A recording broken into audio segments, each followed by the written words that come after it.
오늘 함께 은혜 받으실 하나님의 말씀은 마가복음 6장 14절에서 29절의 말씀입니다. 신약성경 63페이지 마가복음 6장 14절에서 29절의 말씀을 교독하도록 하겠습니다.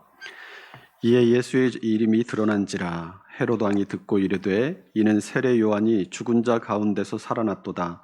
그러므로 이런 능력이 그 속에서 일어나느니라 하고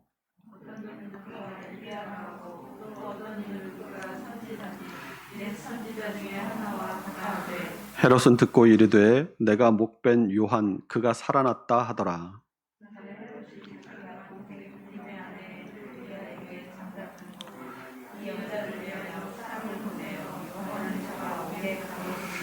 이는 요한이 헤롯에게 말하되 동생의 아내를 취한 것이 옳지 않다 하였음이라.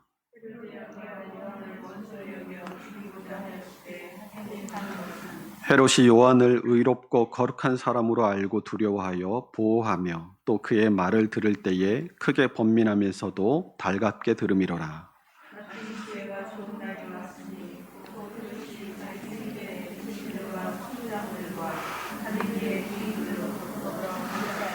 헤로디아의 딸이 친히 들어와 춤을 추어 헤롯과 그와 함께 앉은 자들을 기쁘게 한지라. 왕이 그 소녀에게 이르되 무엇이든지 내가 원하는 것을 내게 구하라 내가 주리라 하고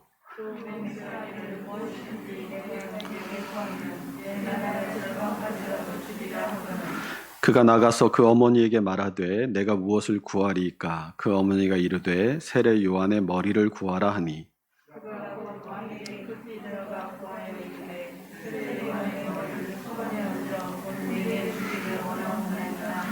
왕이 심히 근심하나 자기가 맹세한 것과 그 앉은 자들로 인하여 그를 거절할 수 없는지라.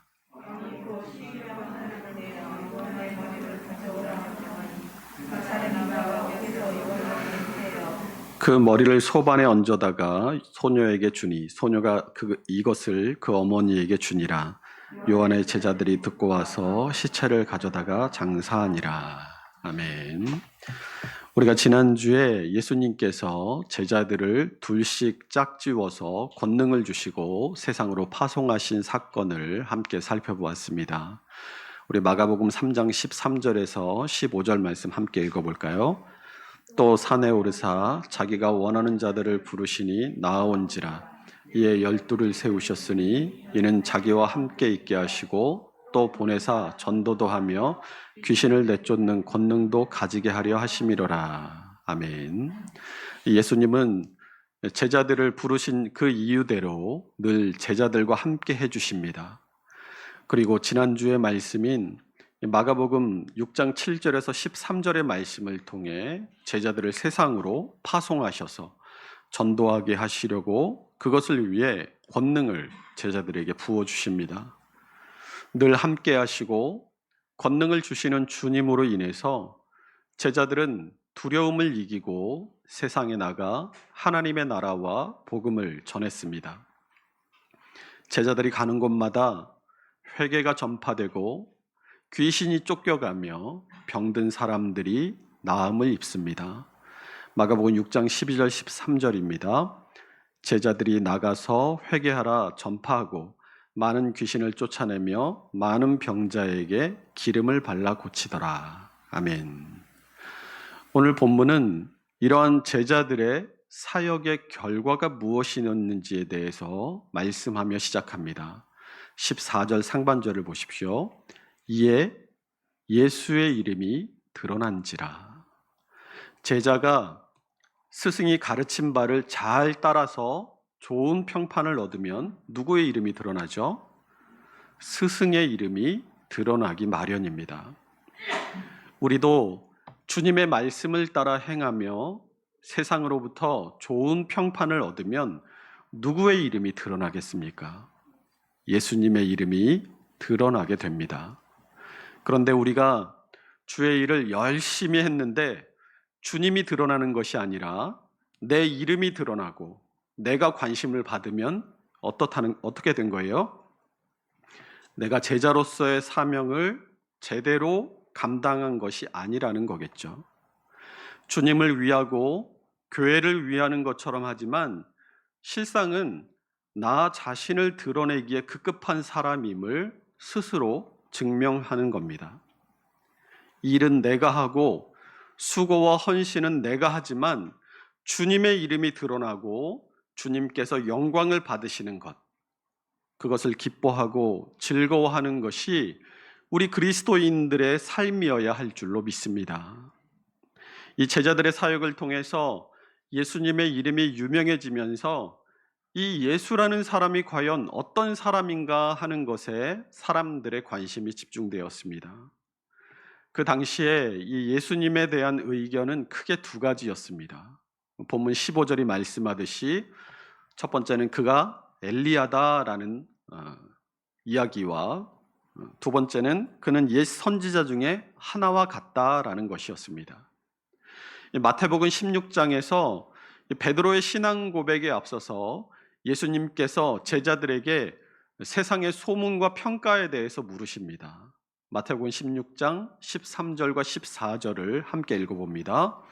예수께서 빌립보 가이사랴 지방에 이르러 제자들에게 물어 이르시되 사람들이 인자를 누구라 하느냐?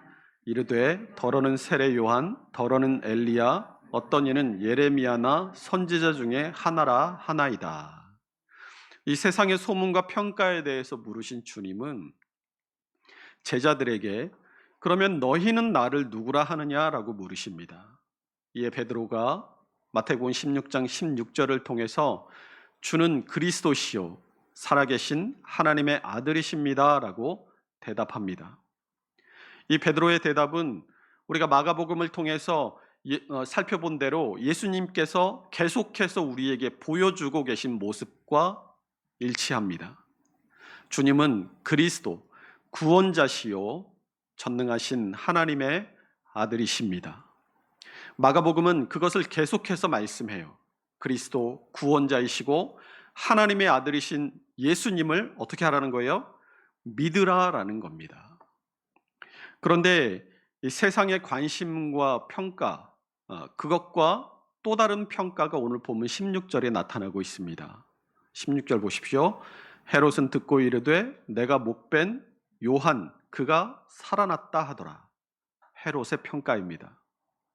주님은 언제나 이 객관적인 것에서 주관적인 것으로, 광범위한 것에서 개인에게로 관심과 질문을 옮기십니다. 베드로의 신앙 고백도 보세요. 세상이 나를 누구라 하느냐? 그 다음에 그러면 너희는 나를 누구라 하느냐? 오늘 본문에서도 어떤 이는 그가 엘리야라 하고 또 어떤 이는 그가 선지자니 옛 선지자 중에 하나와 같다 하되, 광범위하고 이 객관적인 평가가 나오고 나서 내가 목팬 요한 그가 살아났다라고 이 헤롯의 주관적인 평가를 기록해서 보여주고 있습니다. 그런데 세상의 평가는 막연합니다. 세상은 육적인 안목으로 예수님을 보기 때문입니다. 그래서 세상의 예수님에 대한 평가는 세계 4대 성인 중에 한 사람이다.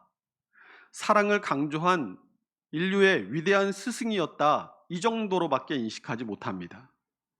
하나님의 백성이라는 이스라엘 사람들의 평가조차 엘리야 혹은 그 옛날 선지자 중에 한 사람 이 정도로밖에 인식을 못하는 거죠.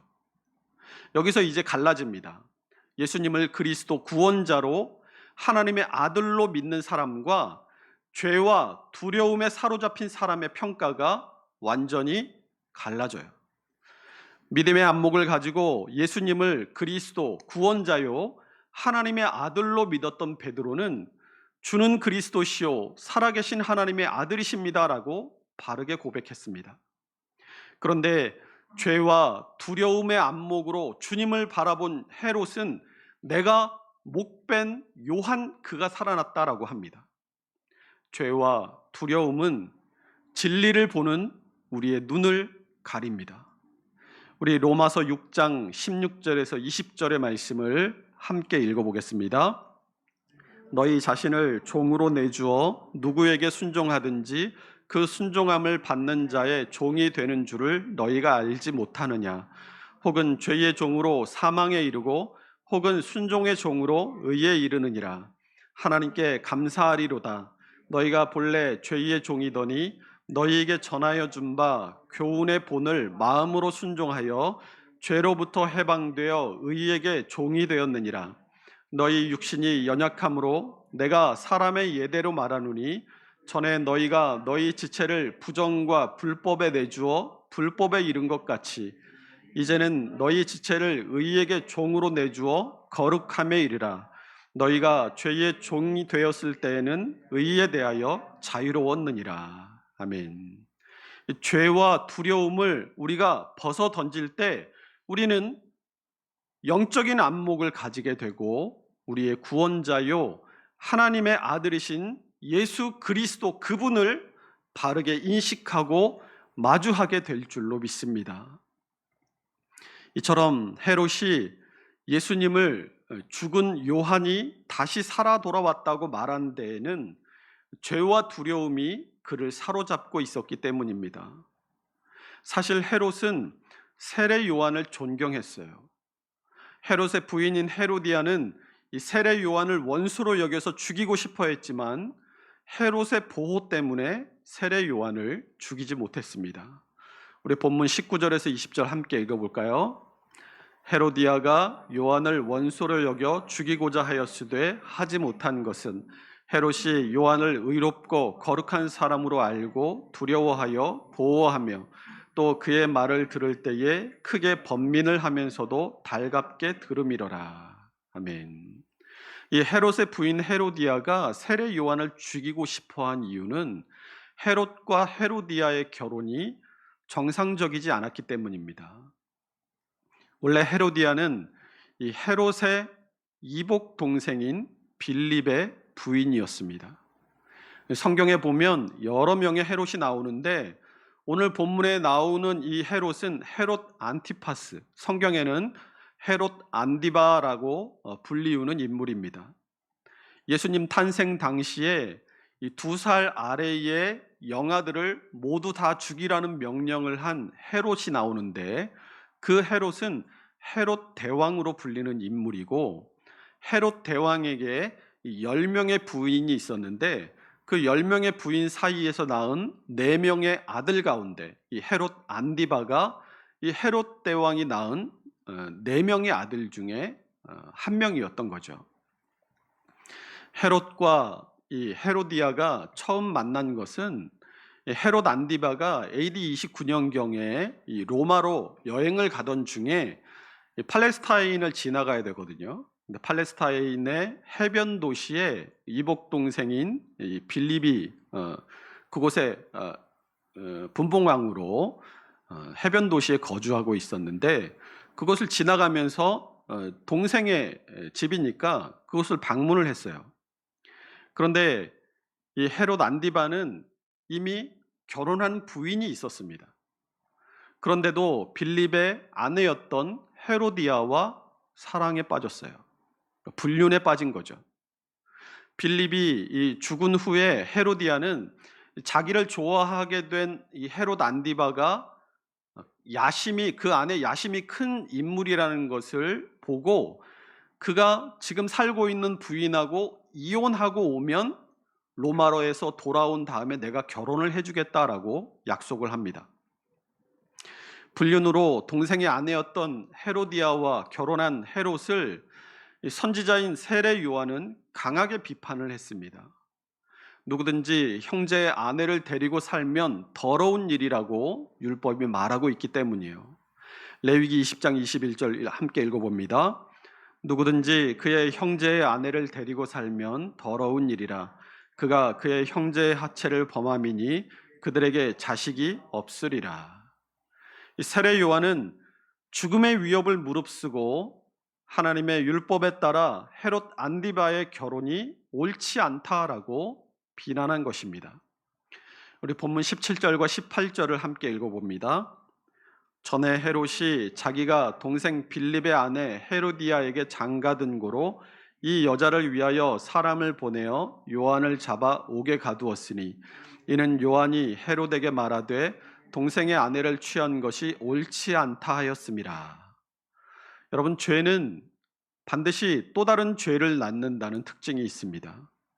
거짓말도 한 번 하면 그 거짓말을 덮기 위해, 그 거짓말을 지키기 위해 계속 더 큰 거짓말을 반복하게 되는 것처럼, 한 번 죄를 지었을 때 회개하고 돌이켜야지, 그 죄를 어떻게든 감추고 덮으려고 하면 그 죄를 덮기 위해서 또 다른 죄, 더 큰 죄를 짓게 되는 것이 이 죄의 특징인 것입니다. 여러분, 지금 내 마음을 괴롭히고 나를 두려움에 사로잡히게 하는 죄가 여러분 생각나시거든 오늘이 가시기 전에 회개하고 돌이키셔서 주님 주시는 마음의 평안을 얻고 하나님과의 바른 관계를 회복할 수 있으시기를 주님의 이름으로 축원합니다. 아멘. 이 헤롯은 이 헤로디아와 재혼한 일을 비판한 것 때문에 세례 요한을 옥에다 가두기는 했지만, 이 세례 요한을 의롭고 거룩한 사람으로 알고 두려워했습니다. 본문 20절에 보시면 헤롯이 요한을 의롭고 거룩한 사람으로 알고 두려워하여 보호하며 또 그의 말을 들을 때에 크게 번민을 하면서도 달갑게 들으미려라 라고 말씀하죠. 그냥 의롭고 거룩한 사람인 줄은 알지만 저 사람이 나를 욕하고 듣기 싫은 소리 하니까 잡아다 가두어 두자 하고 잡아다 가두어 두기만 한 것이 아니었어요. 20절 하반절에 보시면 또 그의 말을 들을 때에 크게 번민을 하면서도 달갑게 들으미려라 라고 말씀하고 있죠. 잡아다가 자기의 옥에다가 가두어 두기는 했지만 헤롯은 세례 요한을 찾아가서 그의 말을 들었습니다. 세례 요한이 옥에 갇혀서 자신을 찾아온 헤롯을 보고 뭐라고 말했겠어요? 아이고 왕이시여, 제가 잘못했습니다. 제가 괜히 이 짧은 새치혈을 놀려서 왕의 기분을 상하게 해드렸네요. 저 좀 제발 풀어주세요. 저 좀 살려주세요. 이렇게 말했겠습니까? 그러면 세례 요한이 아니겠죠. 세례 요한이 외친 것이 무엇이었어요? 세례 요한이 외친 것은 회개였다라는 사실을 여러분 기억하시기 바랍니다. 마가복음 1장 3절에서 5절 우리 함께 읽어볼까요? 광야에 외치는 자의 소리가 있어 이르되 너희는 주의 길을 준비하라. 그의 오실 길을 곧게 하라. 기록된 것과 같이 세례 요한이 광야에 이르러 죄 사함을 받게 하는 회개의 세례를 전파하니 온 유대 지방과 예루살렘 사람이 다 나아가 자기 죄를 자복하고 요단강에서 그에게 세례를 받더라. 아멘. 이 세례 요한은 사람들의 죄를 드러내고 회개시켜서 주님께서 오실 길을 예비하기 위해 그 사명을 받고 하나님으로부터 보내심을 받은 사람입니다. 하나님으로부터 그런 사명을 받고 보내심을 받았는데 세례 요한이 뭘 외치고 뭘 말했겠어요? 세례 요한을 찾아온 헤롯에게 세례 요한은 죄에 대한 회개를 말했습니다. 그러자 헤롯의 반응이 뭐였어요? 20절 끝에 크게 번민을 합니다. 그리고 달갑게 듣습니다. 헤롯도 자신의 죄를 알았어요. 세례 요한의 회개에 대한 요청이 바른 말이라는 것을 알았습니다. 그런데 어떻게 합니까? 그 말을 듣고 내가 진짜 잘못했네 하고 회개했습니까? 크게 번민하고 그 말을 달갑게 들으면서도 회개하지 않습니다. 죄를 버리지 못했어요. 아까 죄는 죄를 덮기 위해 더 큰 죄를 짓는다라고 말씀드렸죠. 동생의 아내와 결혼하기 위해서 아무 죄도 없는 자기의 아내를 버렸어요. 율법을 저버리고 동생의 아내와 끝내 결혼했습니다. 그걸 비판하는 세례 요한을 잡아다가 옥에 가뒀어요. 그리고 결국에는 세례 요한을 목베어 죽이는 돌이킬 수 없는 큰 죄를 저지릅니다. 여러분, 죄가 아주 사소할 때 그때 바로 회개하셔야 됩니다. 에이, 뭐 이런 것까지 죄라고 하겠어. 잠언 14장 9절 보세요. 미련한 자는 죄를 심상히 여겨도 정직한 자 중에는 은혜가 있느니라 라고 말씀합니다.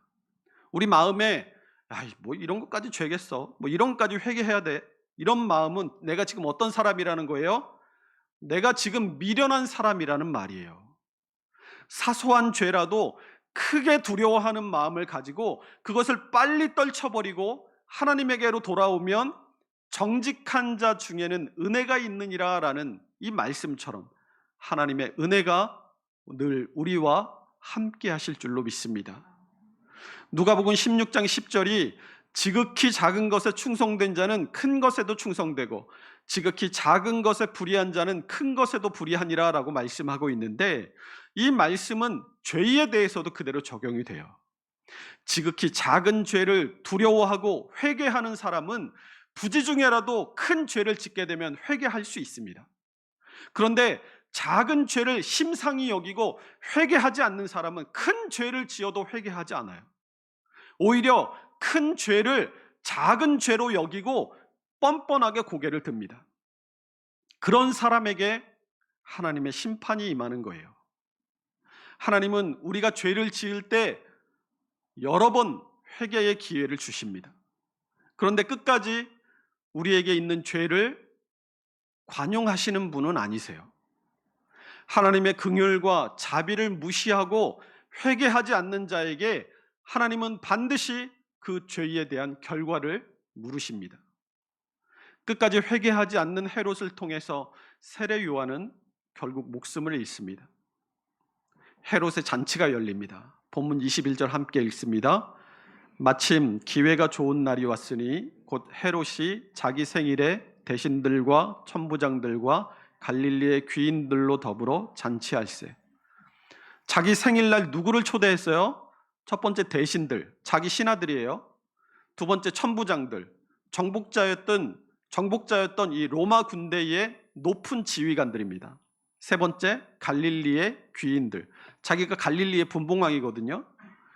그러니까 자기를 경제적으로 또 권력으로 뒷받침해줄 후원자들을 지금 자기 생일에 다 초대해 놓은 겁니다. 그 자리에서 헤로디아의 딸 살로메가 춤을 춥니다. 이 살로메는 헤롯과 헤로디아의 딸이 아니라 죽은 빌립의 딸이에요. 거기서 헤롯이 허세 때문에 헛된 약속을 하고 맙니다. 우리 본문 22절, 23절 함께 읽어봅니다. 헤로디아의 딸이 친히 들어와 춤을 추어 헤롯과 그와 함께 앉은 자들을 기쁘게 한지라. 왕이 그 소녀에게 이르되 무엇이든지 내가 원하는 것을 내게 구하라 내가 주리라 하고, 또 맹세하기를 무엇이든지 내가 내게 구하면 내 나라의 절반까지라도 주리라 하거늘. 살로메가 자기 엄마한테 달려가서 뭘 달라고 할까요? 하고 물어봅니다. 헤로디아는 당연히 이 눈에 가시 같고 자신의 밤잠을 못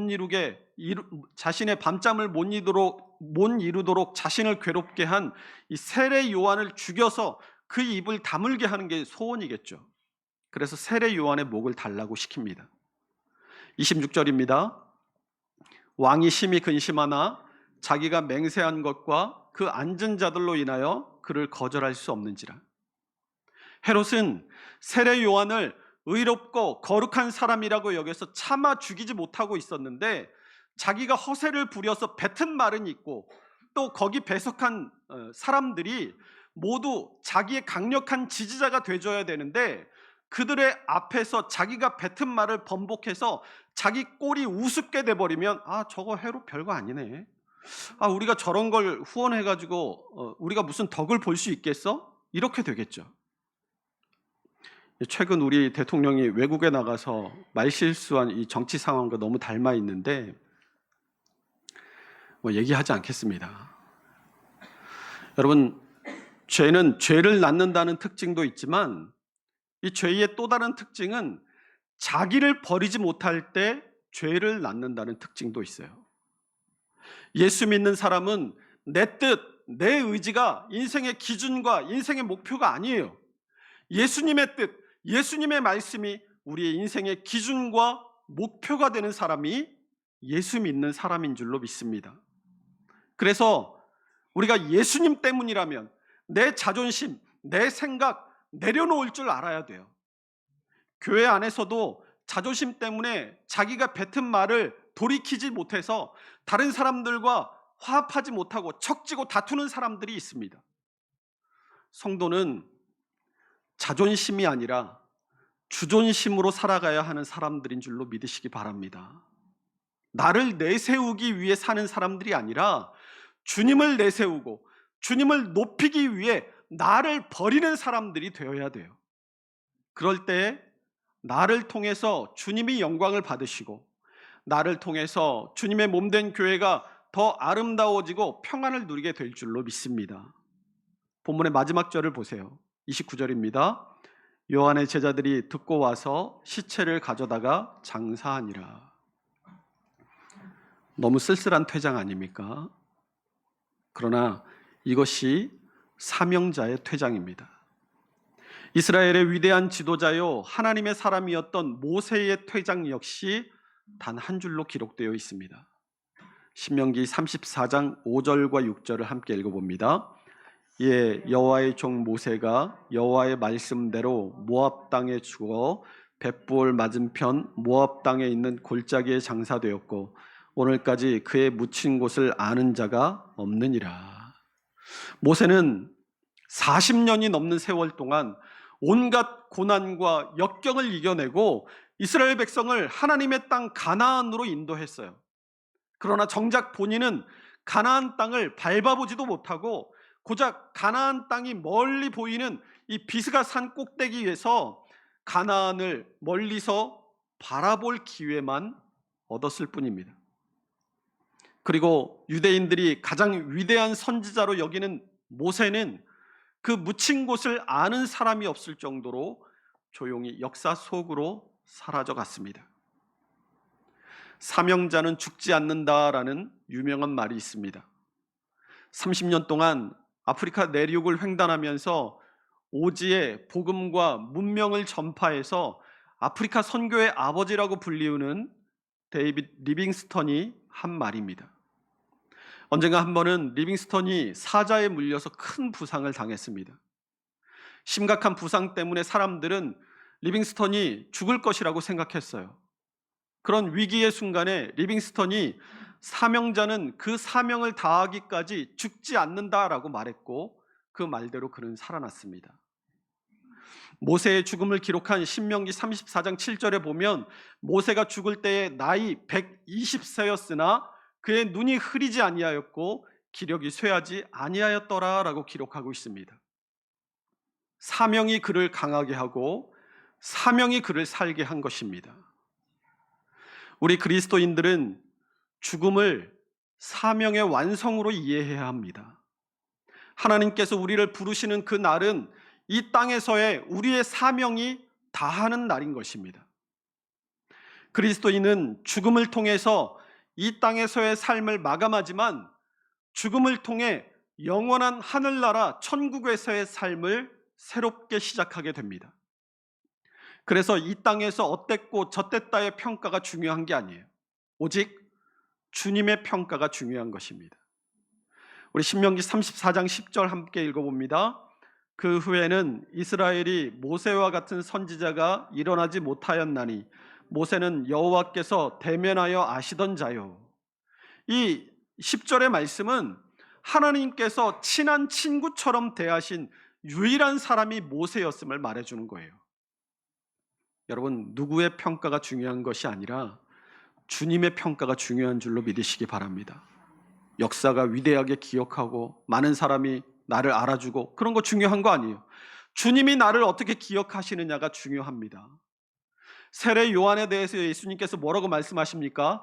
마태복음 11장 11절에 보면 내가 진실로 너희에게 말하노니 여자가 낳은 자 중에 세례 요한보다 큰 이가 일어남이 없도다라고 말씀하십니다. 주님께서 기억하시는 사람으로 살다 가기를 선택한 사명자는 왜 그렇게 살아갑니까? 히브리서 11장 24절 26절 함께 읽어볼게요.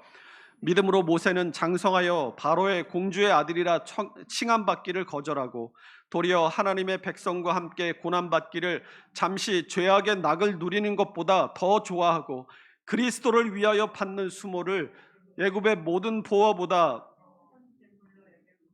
이는 상 주심을 바라봄이라. 아멘. 세례 요한도 주님 오실 길을 예비하는 것을 자신의 사명으로 알고 그 사명을 감당하다가 그 사명을 완수하고 하나님께로 돌아갔습니다. 모세도 주님을 위해 받는 수모를 더 큰 것으로 알고 주님의 상주심을 바라보고 자신의 일생을 들여 사명을 감당했어요. 세상 사람들은 어떻게 해야 잘 살까를 중요하게 생각합니다. 그래서 웰빙이라는 말이 나왔어요. 웰빙, 잘 사는 법. 그러나 웰빙도 중요하지만 웰다이, 잘 죽는 것이 중요합니다. 누구로부터 어떤 평가를 받고 우리의 삶의 터전을 하늘나라로 옮기시겠습니까? 하늘에 가면 누구의 평가가 가장 중요하겠습니까?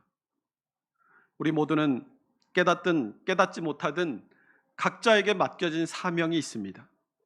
하나님께서 수많은 사람들 중에 왜 나를 택하셨는지를 우리는 설명할 수 없어요. 그러나 무슨 이유가 있으니까, 우리에게 사명이 있기 때문에 우리를 부르셨다라는 것은 틀림이 없습니다. 아무 이유 없이 우리를 부르시지는 않으셨을 거 아니에요. 부르심의 이유가 있다는 거예요. 우리 각자에게 맡겨진 사명은 때에 따라서 아직 깨닫지 못할 수 있습니다. 말씀과 기도 가운데 찾으시면 돼요. 그러나 우리에게 주어진 보편적인 사명이 있어요.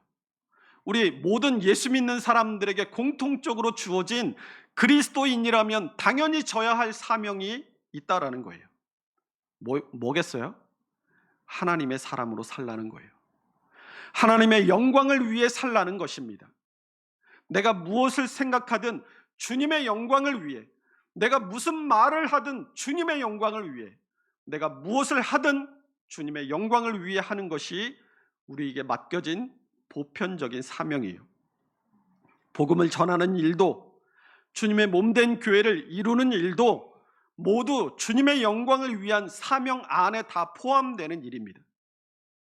우리가 주님의 영광을 위해 무엇이든지 할 때 우리의 삶에 대한 하나님의 평가가 내려질 것입니다. 장로교회 시조인 칼빈은 프랑스 사람이었지만 스위스의 제네바시에서 종교개혁자로서의 삶을 살았던 사람입니다. 종교개혁 당시의 유럽은 수많은 가치관의 혼란과 정치적인 혼란 속에 소용돌이 치고 있었어요. 그때 유럽의 수많은 도시들 가운데 가장 편하고 가장 살기 좋고 가장 바람직한 도시로 변화되고 있던 도시가 바로 제네바시였습니다. 제네바의 개혁자 칼빈 때문이었어요. 제네바의 시민들은 칼빈을 가리켜서 제네바의 양심이라고 불렀습니다.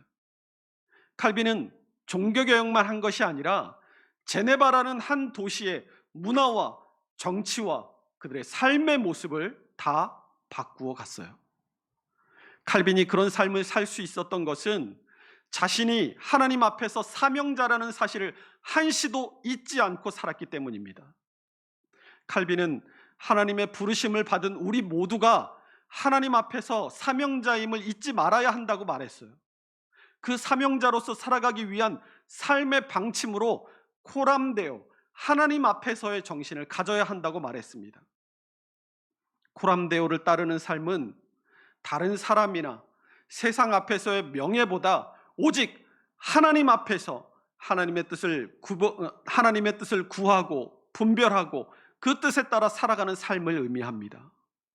내가 무엇을 생각하고 무엇을 말하고 무엇을 행하든 다 하나님 앞에서 하는 것처럼 해야 돼요. 그것이 바로 사명자의 삶인 것입니다. 우리도 장로교인으로서 개혁 정신을 이어받아 코람데오의 삶을 살아가고자 할 때 보편적인 사명을 온전히 감당하는 삶뿐만 아니라 우리 각자에게 맡겨주신 사명을 발견하고 주관적인 사명을 온전히 감당할 수 있게 될 줄로 믿습니다. 디모데후서 4장 7절에서 8절의 말씀을 함께 읽고 말씀을 마치도록 하겠습니다. 나는 선한 싸움을 싸우고 나의 달려갈 길을 마치고 믿음을 지켰으니 이제 후로는 나를 위하여 의의 면류관이 예비되었으므로 주 곧 의로우신 재판장이 그날에 내게 주실 것이며 내게만 아니라 주의 나타나심을 사모하는 모든 자에게도니라. 아멘. 이 말씀을 한 사도 바울도 하나님께서 자신에게 맡기신 사명을 주님께서 주실 의의 면류관을 바라보고 최선을 다해서 감당했다고 고백합니다. 그리고 그 의의 면류관은 주님 오심을 기대하고 사모하며 맡겨진 사명을 최선을 다해 감당하는 사람에게 주어질 것임을 말씀해요. 우리가 이것을 생각할 때 우리 모두가 하나님 앞에서의 사명자로서 어떤 삶을 하나님 앞에서 살아야 할지를 생각하고 또 결심하고 그 결심대로 후회 없는 사명자로서의 삶을 매일 살아낼 수 있는 우리 모두가 될 수 있으시기를 주님의 이름으로 축원합니다. 기도하겠습니다.